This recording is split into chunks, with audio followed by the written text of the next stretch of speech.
Hello friends, क्या आप जानते हैं सऊदी अरब के मक्का में पाकिस्तान, सऊदी अरब और तुर्की के बीच में एक ट्राइलेटरल डिफेंस एग्रीमेंट साइन हुआ है, जिसे मक्का जॉइंट डिफेंस एग्रीमेंट के नाम से जाना जा रहा है। लेकिन कुछ जो डिफेंस एक्सपर्ट है इंडिया और अब्रॉड में, वो इसे एशियन नाटो तक की संज्ञा दे रहे हैं। तो उसका कारण इसका यह है कि जैसे नाटो के आर्टिकल 5 में यह है कि यदि नाटो में किसी भी एक कंट्री में अटैक होता है तो उसे अटैक ऑन ऑल कंट्रीज माना जाएगा। ठीक है, तो इसी तरह इस डिफेंस एग्रीमेंट में यह प्रावधान रखा गया है कि यदि किसी एक देश के ऊपर अटैक होता है तो उसे तीनों देशों के ऊपर अटैक माना जाएगा।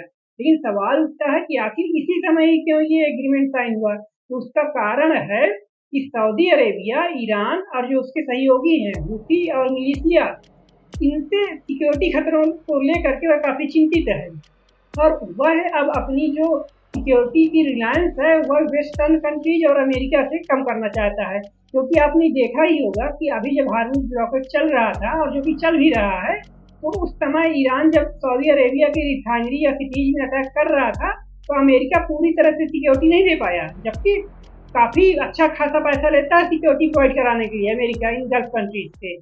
इसके अलावा आखिर तुर्की को करना चाहता है एग्रीमेंट, तो तुर्की इसलिए करना चाहता है क्योंकि तुर्की को भी खतरा है कि ईरान उसके ऊपर अटैक कर सकता है, क्योंकि तुर्की में भी अमेरिका के ये डिफेंस बेसिस हैं, ठीक है, आर्मी बेसिस हैं। और इसके अलावा तुर्की, सऊदी अरेबिया, पाकिस्तान, ये सब सुन्नी कंट्रीज हैं, जबकि ये ईरान शिया कंट्री है। तो शिया सुन्नी का वार वो तो आप लोग जान ही रहे होंगे।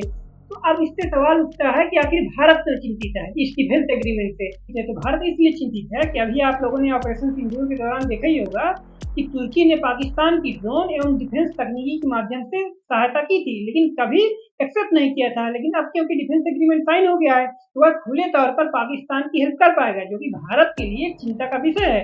लेकिन जब हम बात करते हैं भारत और सऊदी अरेबिया की, तो इन दोनों के बीच संबंध बहुत अच्छे हैं। लेकिन अब क्योंकि पाकिस्तान के साथ डिफेंस एग्रीमेंट साइन हो गया है तो पाकिस्तान का सऊदी अरेबिया पर दबाव हुआ, क्योंकि पाकिस्तान एक न्यूक्लियर पावर्ड कंट्री है। इसी के लिए ये डिफेंस एग्रीमेंट साइन हुआ इन तीनों देशों के बीच में।